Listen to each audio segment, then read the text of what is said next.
الحمد والشکر لک یا رب العالمین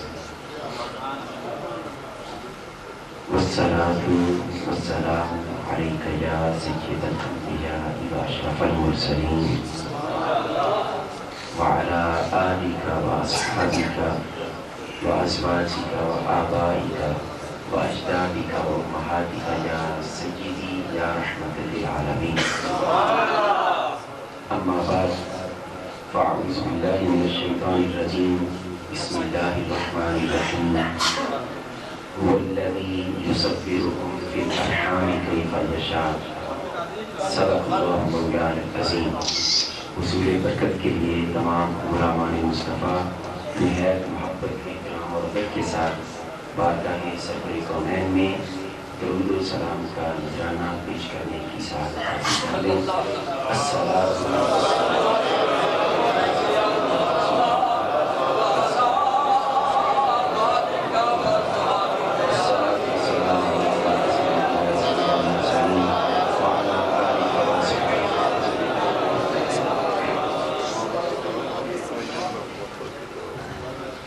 سیرت ایسی کہ اغیار کلمہ پڑھیں، سیرت ایسی کہ اغیار کلمہ پڑھیں، صورت ایسی کہ یوسف بھی دیکھا، سیرت ایسی کہ اغیار کلمہ پڑھیں، صورت ایسی کہ یوسف بھی دیکھا کریں، پاؤں ایسے کہ جبریل چوما کریں، پاؤں ایسے کہ جبریل چوما کریں، ابن مریم سے پڑھ کر شفا ہاتھ میں۔ بعد از مدرسات نہایتی مکرم و محترم سامعین کرام، مبارکباد کے مستحق ہیں آج خواجہ احمد حضوری کسوری نعت کونسل کے اراکین ممبران اور ممبران کہ انہوں نے آج میلاد نبی صلی اللہ علیہ وسلم کی اس عظیم محفل کو سجایا۔ میں نے دوران خطبہ جو آیہ کریمہ تلاوت کی ہے اس میں اللہ پاک جل وعلا نے فرمایا هو الذی یصورکم فی الارحام کیف یشاء، فرمایا وہ ہے جس نے تمہاری صورتوں کو ماں کی رحموں میں جیسا اس نے چاہا ویسا اس نے بنایا۔ اس کی روشنی میں یہ کہنے میں حق بجانب ہوں، اس نے جس کو جیسا اس نے چاہا ویسا بنایا، زمین و آسمان کو بنایا جیسا اس نے چاہا، جنت کو بنایا جیسا اس نے چاہا، عرش کرسی کو بنایا جیسا اس نے چاہا، مجھے بنایا جیسا اس نے چاہا، آپ کو بنایا جیسا اس نے چاہا۔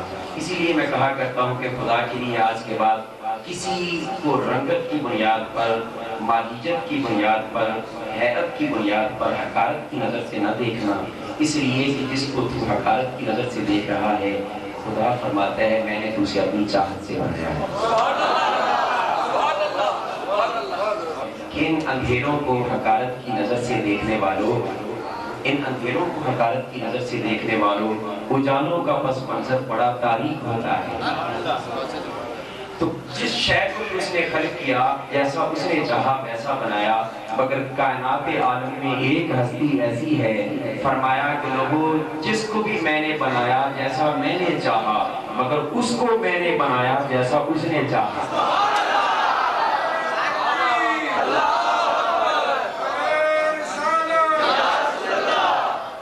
اس کو ایسے بنایا جیسا اس نے چاہا۔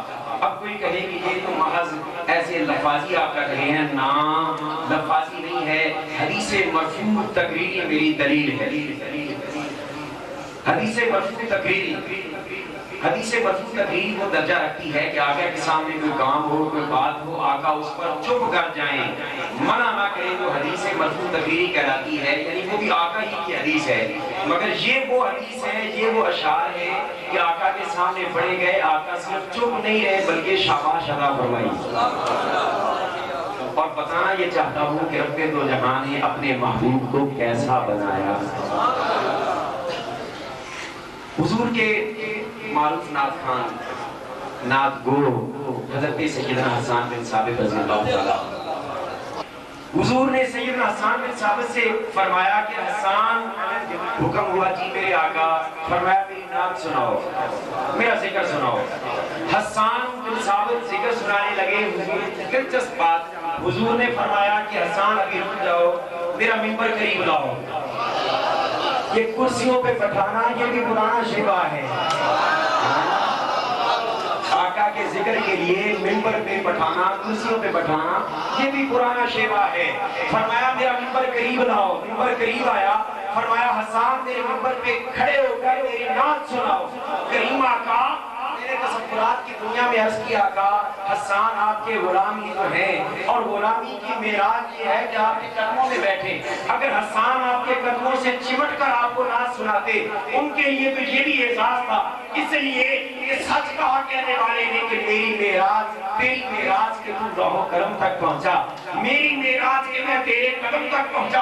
اگر حسان آپ کے قدم پر بیٹھ کر نعت سنا دیتے تو ان کو جو مزہ آتا وہ کیفیت بڑی جدا ہوتی، مگر آقا اپنے قدموں میں بٹھا کے نعت نہیں سنی، اپنے پاس کھڑا کر کے نعت نہیں سنی، منبر پہ بٹھا کے کیوں نعت سنی؟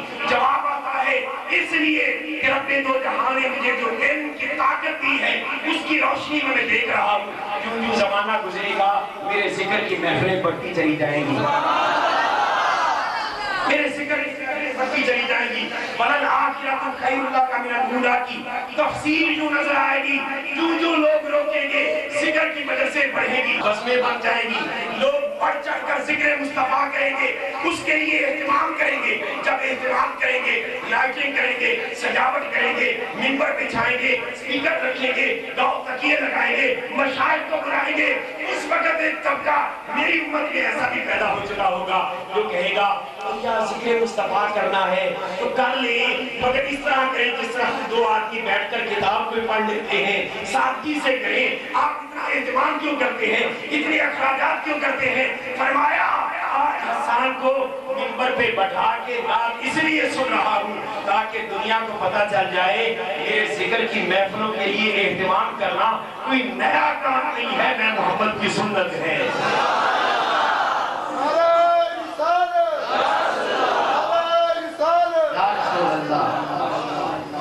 اب منبر پہ حسان ہے، بڑی دلچسپ بات، منبر پہ حسان ہے، سنانے والا منبر پہ ہے، سننے والے زمین پہ ہیں، مگر یہ بات ذہن نشین رکھیں کہ عظمت کے حوالے سے حضور کی ذات تک کسی کی رسائی نہیں ہے، مگر شفقت یہ ہے کہ اتنے اونچے ہو کر اپنے ناخان کو اونچا بٹھا کے بتا دیا لوگوں میرے ثنا خان کو کم مرتبہ نہیں سمجھنا، میرے ثنا خان کی شان تو میری نابٹھانی سے ہے۔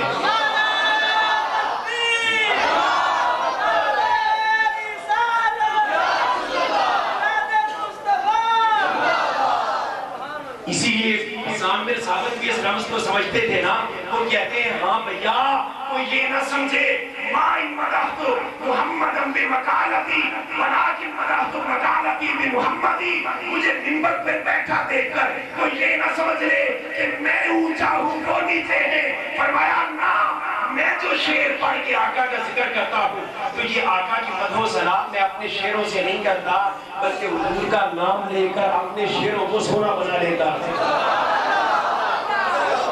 یہ ساری قسمت کی برکات ہیں۔ اب حضور منبر پہ تشریف فرما ہے، جلوہ فکر ہیں۔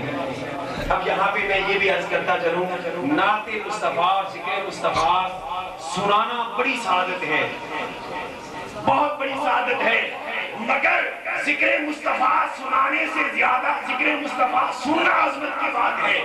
آپ پوچھیں گے وہ کیسے؟ تو سنو، اگر ذکر مصطفیٰ کرنا یہ سنت حسان ہے تو سنت ذکر مصطفیٰ سننا سنت محبوب رب دو جہان ہے۔ آؤ حسان بن ثابت آقا کا ذکر کرتے ہیں۔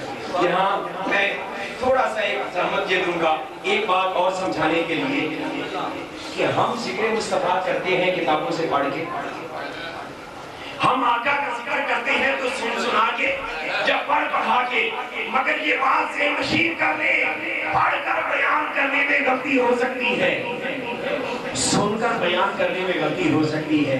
قربان جائیں حسان تیری عظمت پر کہ تو آقا کا ذکر کرنے لگا، پڑھ کر نہیں، سن کر نہیں، بلکہ آقا کو تک کے بیان کر رہا ہے، دیکھ دیکھ کر بیان کر رہا ہے. اور سننے مجھے کہنے نہیں دیجیے، وجدان اور یقین کی بلندی پہ کھڑا ہو کر مشائخ اہل سنت اور بالخصوص حضور قبلہ پیر صاحب کے قدم تھام کے میں یہ بتا دینا چاہتا ہوں کہ پڑھ کر حضور کا حسن بیان کرنے والا غلطی کر سکتا ہے، سن کر بیان کرنے والا غلطی کر سکتا ہے، مگر دیکھ کر بیان کرنے والے سے غلطی نہیں ہوتی، اس سے غلطی نہیں ہوتی. اب جن بیچارے مولویوں نے پڑھا ہے وہ کہتے ہیں ہمارے جیسا تو غلطی ہو سکتی ہے، جنہوں نے سن کر کہا کہ ہمارے جیسا غلطی ہو سکتی ہے، آؤ اس سے پوچھتے ہیں جس نے پڑھ کر نہیں، سن کر نہیں، دیکھ کر بیان کیا تھا. حسان بتاؤ آپ کی بولی کیا ہے؟ تو کہتے ہیں وَأَحْسَنُ مِنْكَ لَمْ تَرَ قَطُّ عَيْنِي. سونے حبیب آپ کی قسم، آپ جیسا سونا تو میری آنکھوں نے دیکھا ہی نہیں.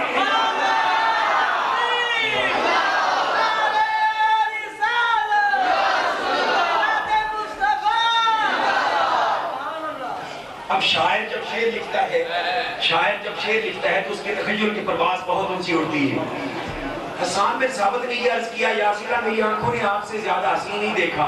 خیال آیا ہوگا کہ کل کو کوئی کہے گا حسان تو مدینہ سے باہر ہی نہیں گیا، اس کی آنکھوں نے نہیں دیکھا، تو اس میں کیا ہوا؟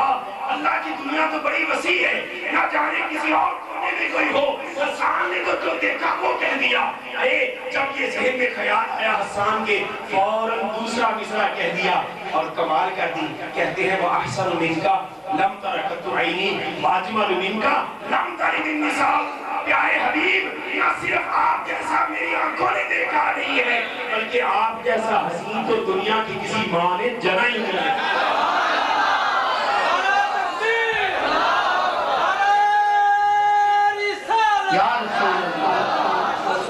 آپ جیسا حسین تو دنیا میں کسی ماں نے جنا ہی نہیں ہے. اپنے وہ مضمون ایک الگ ہے، مگر میں صرف یہاں اتنا عرض کرتا جاؤں گا کہ الزام ہمیں دیا جاتا ہے. ہمیں کہتے ہیں لوگ کہ ہم آپ کو ذکر مصطفیٰ سے منع نہیں کرتے، ہم نہیں کہتے کہ آقا کا ذکر نہ کرو، مگر الزام یہ ہے کہ تم لوگ ذکر کرتے ہوئے رسول کی شان کو حد سے بڑھا دیتے ہو. رسول کی شان کو تم حد سے بڑھا دیتے ہو. بڑھایا نہ کرو، مگر نہ ذکر مصطفیٰ سے تو ہم بھی منع نہیں کرتے. تم ذکر کو بڑھاتے ہو نا، حد سے جب رسول کو بڑھاتے ہو تو یہ غلط ہے. ہمیں الزام دینے والے جب یہ کہتے ہیں کہ رسول کی شان کو حد سے نہ بڑھاؤ، ایسے کر لیا کرو، تم بڑھا دیتے ہو. تمہیں کیا ہوا؟ یہ کہہ دیتے کہ محمد اللہ کے رسول ہیں، یہ کہنے کی کیا ضرورت؟ لب کے لیے ہمیں تو سونا تیرے نال دا. یہ کہتے ہو تو ٹھیک ہے، وہ ان کی آئے تشریف لائے، قرآن ہمیں دے کر گئے، مگر یہ کہتے ہو کہ سب کو چوری کا صدقہ ملا تو تم تھوڑا سا بڑھا دیتے ہو. ہمیں ذکر مصطفیٰ کرنے سے اعتراض نہیں ہے، آپ کریں ضرور کریں، مگر رسول کی شان کو حد سے بڑھایا نہ کرو. میں کہتا ہوں نادان، مجھے اتنا تو بتا، رسول کی شان کو حد سے بڑھانے کا طعنہ دینے والے کسی شے کو حد میں بند کرنے کے لیے اس کو حد بتانا پڑتی ہے.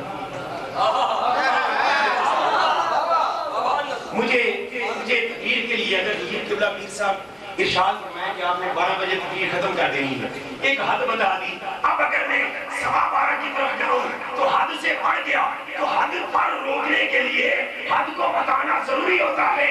ہمیں یہ طعنہ دینے والوں کہ ذکر مصطفیٰ کرتے ہوئے تم محبت والے حد سے بڑھ جاتے ہو، پہلے بتاؤ میرے مصطفیٰ کی عظمتوں کی حد کیا ہے؟ ارے تم کیا حد بتاؤ گے؟ ان کی عظمتوں کی حد کی تو سید الملائکہ خطیب بیت المعمور سیدنا جبریل امین کو خبر نہیں ہے، تو اللہ کی مسجد کے خطیب بیچارے کو کیا پتا ہے؟ سچ کہا کہنے والے نے کہ سرے لامکان سے طلب ہوئی سوئے منتہا وہ چلے نبی کوئی حق ہے ان کے عروج کی ملک الغلام بے کمال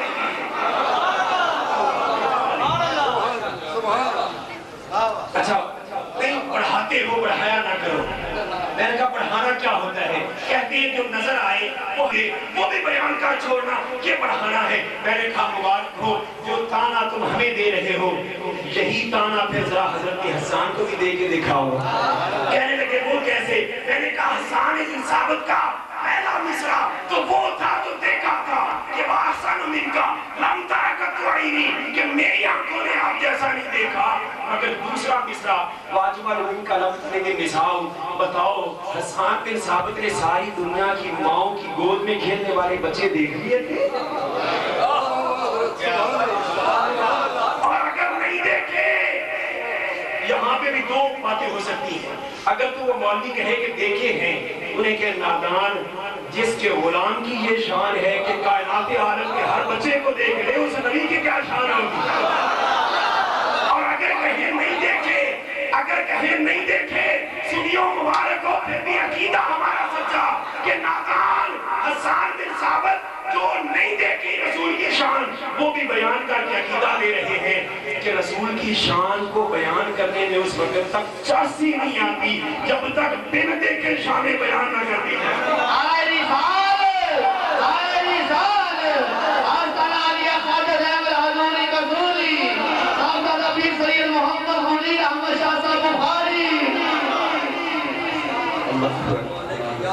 حاضر محترم میں اب اس مضمون کو مزید ادھر لانا نہیں چاہتا کیونکہ میں وہ خلقت مصطفی صلی اللہ علیہ وسلم کے حوالے سے بات کرنا چاہتا ہوں اگلے مصرے کی طرف آتا ہوں کہتے ہیں وَأَجْمَلُ مِنْكَ لَمْ تَلِدِ النِّسَاءُ خُلِقْتَ مُبَرَّأً مِنْ كُلِّ عَيْبٍ كَأَنَّكَ قَدْ خُلِقْتَ كَمَا تَشَاءُ عرض کرتے ہیں یا رسول اللہ آپ کو اللہ نے ہر عیب سے پاک پیدا کیا ہے اور آپ کو یوں بنایا ہے جیسے آپ نے چاہا ہے اب اس آیت کی طرف آئیں فرمایا هُوَ الَّذِي يُصَبِّرُكُمْ فِي الْأَرْحَامِ كَيْفَ يَشَاءُ ساری کائنات کو اس نے بنایا جیسا اس نے چاہا كَأَنَّكَ قَدْ خُلِقْتَ كَمَا تَشَاءُ مصطفیٰ کو ایسا بنایا جیسا مصطفیٰ نے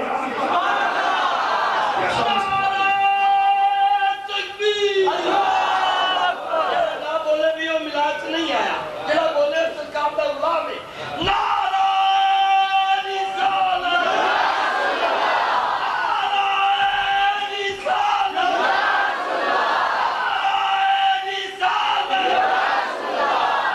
اب یہ تو طے ہو گیا کہ اللہ نے حضور کو بنایا ہے جیسا حضور نے چاہا ہے یہ تو طے ہو گیا اب آئیں کہ پھر حضور کو کیسے بنایا بس یہ آج کی گفتگو کا مرکزی نقطہ اور عنوان ہے ایمان مت کرے گا جب بھی یاد آئے گی کیسا بنایا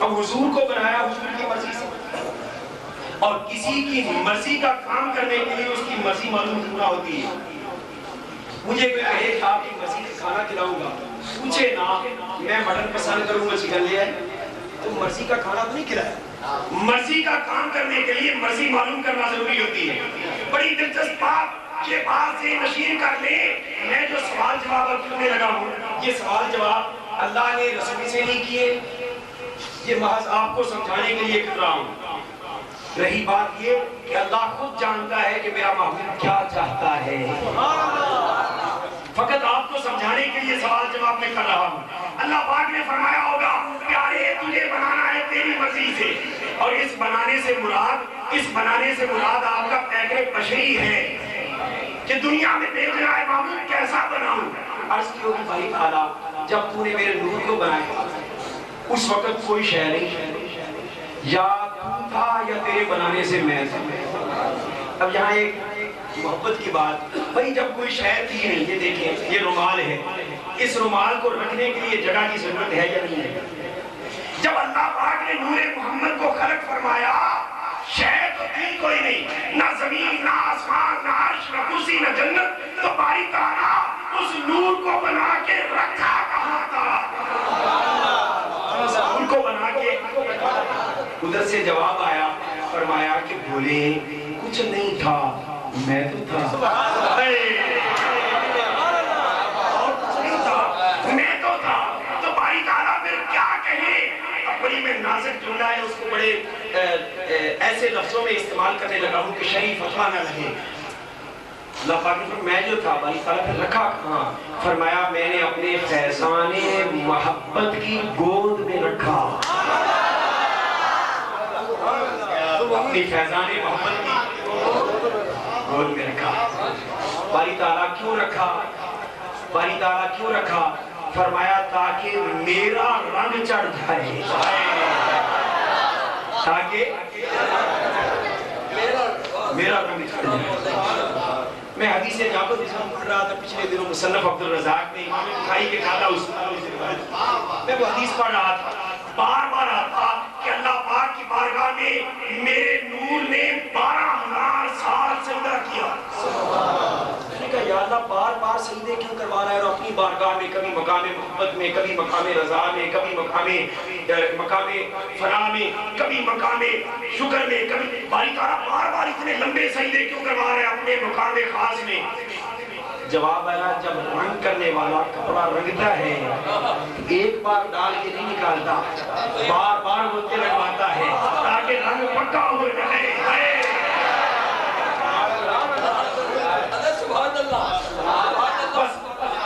بس اب یہ مضمون نہیں ہے, میں اشارہ دینا چاہتا تھا, آگے نکلتا ہوں. باری تعالیٰ تو فرماتا ہے کہ میں کیسا بناؤں؟ میں نے جب تو نے مجھے خلق کیا میرے نور کو اس وقت کوئی تیسرا نہیں تھا. تو مجھے تکتا تھا, میں تجھے تکتا تھا. تو مجھے دیکھتا تھا, میں تجھے دیکھتا تھا. باری تعالیٰ اس کے بعد تو نے مخلوق کو بنایا میرے نور سے, اور جو آنکھوں سامنے بنے اس کو کون نہیں دیکھتا؟ باری تعالیٰ میں نے ساری مخلوق کا حسن بھی دیکھا. اب یہ جملہ بڑا نازک ہے. ساری مخلوق کا حسن بھی دیکھا اور تیرا حسن بھی دیکھا. باری تعالیٰ مگر تیری عزت کی قسم جب سے تجھے دیکھا ہے کسی اور حسن کی طرف میری نگاہ نہیں ہے. کوئی اور حسن میری نگاہوں کو بھاتا نہیں ہے. اور ایسا کیوں نہ ہو, اے یوسف کو دیکھنے والا وہ غیر یوسف کو نہیں تکتا, تو جس نے خالق یوسف کو دیکھا ہوگا اس کی نگاہیں کہیں اور اٹھتی ہوگی. عرض کی باری تعالیٰ جب سے تجھے دیکھا تیرے حسن کے سوا کوئی اور حسن پاتا نہیں ہے, تو پھر معبود کیسا بناؤں؟ اب کیسے کا جواب سنیں. پھر میں شریعت کا لحاظ رکھتے ہوئے جملے کو اس انداز سے بولنا چاہتا ہوں کہ مقصد بھی حاصل ہو جائے, فتویٰ بھی کوئی نہ لگا سکے. باری تعالیٰ پھر فرمایا کہ کیسا بناؤں؟ باری تعالیٰ تیرے حسن کے سوا کوئی اور حسن پسند نہیں آتا, تو پھر کیسا بناؤں؟ عرض کی باری تعالیٰ پھر مجھے ایسا بنا کہ لوگ دیکھیں مجھے یاد تو آ جائے.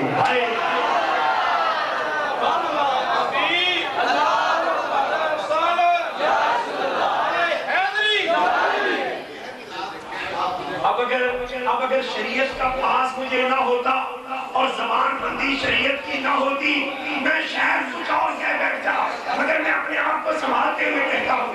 عرض کی باری تعالیٰ مجھے ایسا بنا لوگ دیکھیں مجھے یاد تو آ جائے, لوگ دیکھیں مجھے دیدار تیرا ہو جائے. دیدار تیرا ہو جائے, دیدار تیرا ہو جائے. بس ایسا بنا, ایسا بنا. اب ہم چونکہ ادھورا عقیدہ بیان کرنے والے نہیں ہیں, وہ اور لوگ ہوتے ہیں جو آدھی ایت بیان کر لی باقی چھوڑ دیا, آدھا عقیدہ بیان کر لیا باقی چھوڑ دیا. ہم پوری بات کرتے ہیں. حضور نے عرض کی باری تعالیٰ مجھے ایسا بنا لوگ دیکھیں مجھے یاد تو آ جائے. اللہ پاک نے فرمایا محبوب ٹھیک ہے, تیری خواہش یہ ہے, تیری چاہت یہ ہے کہ میں ایسا بناؤں کہ لوگ دیکھیں تجھے یاد میں آ جاؤں. اور میری شان یہ ہے لیست مثلہ شیء, میرے جیسا دوسرا ہو نہیں سکتا. تو محبوب درمیانی راہ یوں نکالتے ہیں تاکہ تیری چاہت پر بھی عمل ہو جائے اور میری شان لیست مثلہ شیء کی باقی رہ جائے. محبوب ایسی کیسا ہوگا؟ فرمایا یوں کرتے ہیں کہ تجھے آئینہ بنا دیتے ہیں, تجھے آئینہ بنا دیتے ہیں اور اس کے اندر جلوے اپنے رکھ دیتے ہیں, جلوے اپنے رکھ دیتے ہیں تاکہ کوئی تمہیں نہ خدا کہے نہ خدا سے جدا کہے.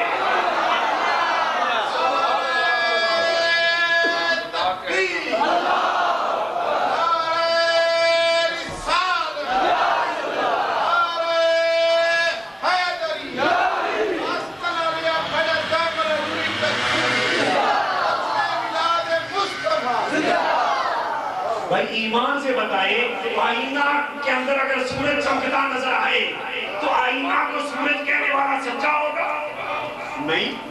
اور آئینہ کی کرنوں کو اس روشنی لے کر کوئی کہے کہ سورج، وہ بھی غلط ہے۔ آئینہ کو سورج کہنا بھی غلط ہے، اور آئینہ کو محض آئینہ کہنا تو اس میں سے کچھ بھی نہیں ملتا، یہ بھی غلط ہے۔ بلا تمثیل مصطفیٰ کو آئینہ بنایا، رب دو جہاں نے اپنے جلوے اندر رکھ دیے۔ فرمایا محبوب اب شان سے جا کہ تجھے کوئی نہ خدا کہے نہ اپنی طرح کہے۔ باری تعالیٰ پہ کہے کیا؟ فرمایا اس طرح کرو کہ خدا نہ کہو، خدا آئینہ ہے خدا کہہ لو،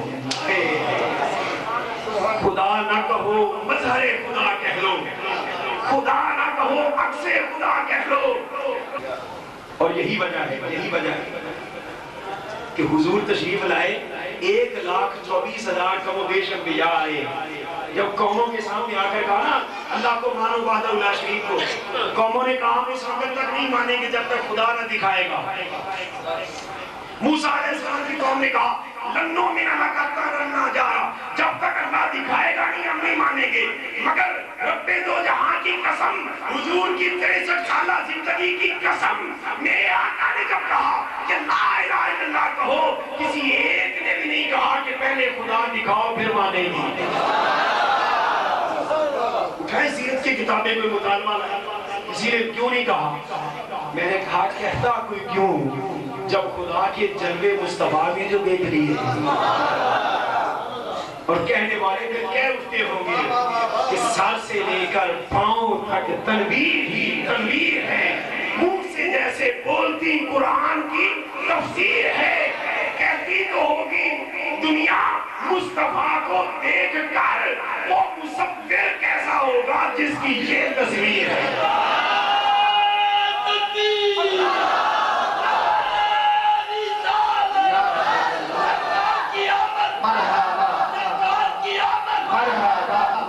پاک نے فرمایا محبوب تیری یہ چاہت ہے تو ہم ایسا ہی بنا دیتے ہیں۔ اب تو یہ نہ کہے کہ میں نے یہ لفظوں کی ہیر پھیر سے ایک عقیدہ سمجھا دیا ہے، نا اس پر حدیث پاک گواہ ہے جو میں نے عرض کیا ہے۔ حضور نے فرمایا من رآنی فقد رأى الحق، جس نے مجھے دیکھا اس نے حق کو دیکھا۔ انا میرات جمال الحق، میں جمال خدا کا آئینہ ہوں۔ اب وہ اس انداز سے حضور کو بنا کے جب بھیجنے لگے، اب آئیں 12 ربیع الاول شریف کی رات کی طرف، اللہ پاک نے جب اس انداز سے محبوب کو بنا کے بھیجنا چاہا تو حضور کا جسم انور بنانے کے لیے، آپ کے بشیر پیکر بنانے کے لیے مٹی کی ضرورت تھی۔ بشیر پیکر بنانے کے لیے مٹی ایک جز ہے، اس کی ضرورت ہے۔ اب اللہ پاک نے فرمایا جبریل بنانا بھی بشیر پیکر ہے، چونکہ میرے محبوب نے یہ پسند کر لیا ہے۔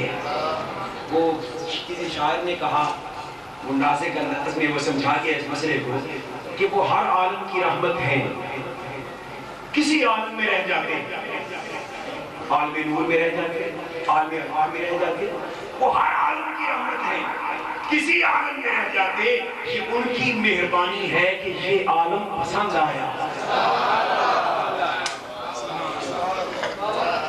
اب آدمی کچھ اور ہی میری نظر میں ہے، اب آدمی کچھ اور ہی میری نظر میں ہے، جب سے سنا ہے یار لباس بشر میں ہے۔ اب یہ بشیر پیکر بنا کے بھیجنا، اللہ پاک نے فرمایا محبوب تیرے بشیر پیکر کو بنانے کے لیے اب مٹی کی بھی ضرورت ہے۔ اگر عام مٹی زمین کی لے لوں، میں تو جانتا ہوں موادیوں نے بڑا شور مچا رہے ہیں، ہماری طرح ہو گئے، بشر نہیں تھے۔ اللہ پاک نے فرمایا ہم مادہ اور مٹیریل چینج کر لیتے ہیں۔ مثال دے دوں مسئلہ سمجھ گئے، ہے یہ بھی کرسی، ایک طرف پلاسٹک کی کرسی پڑی ہو ہے وہ بھی کرسی، ایک طرف لوہے کی کرسی ہو ہے وہ بھی کرسی، بیٹھنے کے کام آئے گی وہ بھی کرسی کہلائے گی، نام اس کا بھی کرسی، اس کا بھی کرسی، اس کا بھی۔ مگر مادہ اور مٹیریل کی چینج ہونے کی وجہ سے فرق کیا ہوگا؟ پلاسٹک کی کرسی آگ کے قریب لے جاؤ گے پگھل جائے گی، لکڑی کی کرسی آگ کے قریب لے جاؤ گے جل جائے گی، مگر لوہے کی کرسی اتنی جلدی اثر قبول نہیں کرے گی. اب ہے یہ بھی کرسی، یہ بھی کرسی، یہ بھی کرسی، مگر مادہ تخلیق کے جدا ہونے سے تینوں کو ایک جیسا نہیں کہہ سکتے. بلا تمثیل میں بھی بشر، آپ بھی بشر، اور میرے مصطفیٰ بھی بشر، مگر مادہ تخلیق کے فرق کی وجہ سے اپنے جیسا بشر نہیں کہہ سکتے، اپنے جیسا نہیں کہہ سکتے. باری تعالیٰ کیا کرنا ہے؟ مادہ تخلیق میں مٹی ہے منصر ہے. اللہ پاک نے فرمایا جبریل ابھی ہم انتظام کرتے ہیں. یہ محبت کے سبب یہ شرف مصطفیٰ نے اللہ امام خرگوشی نے لکھا اور دیگر محدثین نے حدیث پاک کو لائے. اللہ پاک نے فرمایا جبریل اس طرح کرو، کیونکہ مٹی لینی ہے زمین سے، نام جو رکھنا ہے بشر، تو عام مٹی لینی بھی نہیں تاکہ کوئی اپنی مسل نہ بنا لے. یوں کا جبریل پہلے جنت سے ایک آگ زمین پر اتار دے، جنت کی زمین کا ایک ٹکڑا زمین پر اتار دے. جب وہ زمین پر اتار دے تو وہاں سے مٹی لے کے آ جانا، وہاں سے مٹی. اب اس حدیث پر بعض لوگ کہتے ہیں کہ ضعیف روایت ہے، میں اس کو دوسرے انداز سے پیش کر دوں، انہیں بھی پتا چلتا ہے کہ ضعیف نہیں ہے. حضرت مولا کائنات باب مدینہ العلم سید علی شیر خدا فرماتے ہیں انسان جس جگہ سے اس کی مٹی لی جاتی ہے تخلیق کے لیے، وہ جگہ منتظر رہتی ہے